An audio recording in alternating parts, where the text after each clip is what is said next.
আগে নির্বাচনে অনেক পোস্টার হয়েছে, এখন পোস্টার বন্ধ কারণে এর পোস্টার নেই আমাদের। আগে নির্বাচন আসলে 5 দিন 10 দিন খাবারও পেতে খেতে পারতাম না ঠিক মতো। আসলে এই সরকার যেটা করছে আমাদের মনে হচ্ছে এটা প্রেস শিল্পকে একবারে একদম ধ্বংস হয়ে যাচ্ছে।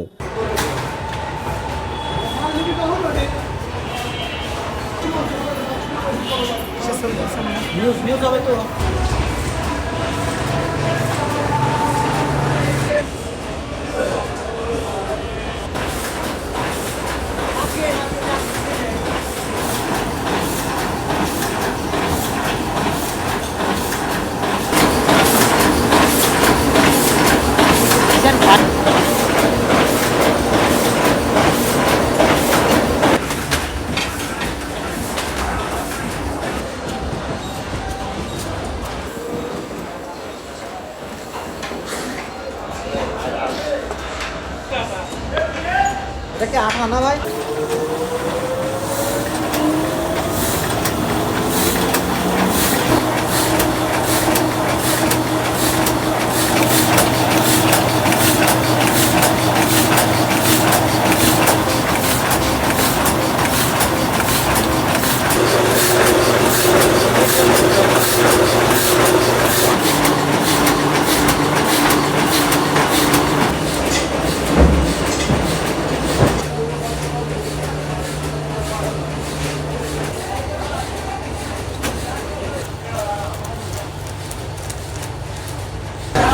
ভাই খবর দেন না কই?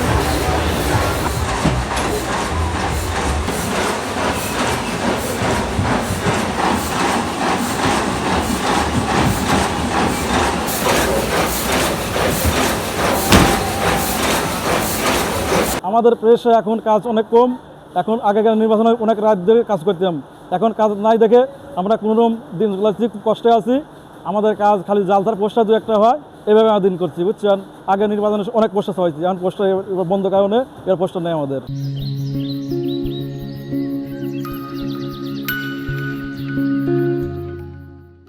আগেকার মতো পোস্টার লিফলেট আগেকার মতো কিছুই নাই। আগে নির্বাচন আসলে 5 দিন 10 দিন খাবারও পেতে খেতে পারতাম না ঠিক মতো। আর এখনকার বর্তমানে নির্বাচনে কাজই নাই। বর্তমান কাজের খুব অভাবে আছে। এখন এই প্রেস ডিপার্টমেন্টে অনেক শ্রমিক আশা করে যে নির্বাচনের কাজ কাম চাপলি পরে তারা 2-4 টাকা কামাই রুজি করবে বা সামনে ঈদ এগুলা বোনাস দিয়ে উঠতো আর কি। এখন সেই ক্ষেত্রে এখন নির্বাচনের কাজ না থাকার কারণে প্রেসের কাজ অনেকটা কমে গেছে। এই নির্বাচনে আমাদের আসলে দোহাল অবস্থা, যেরকম দেখছেন যে কোনো প্রকার কাজ নেই।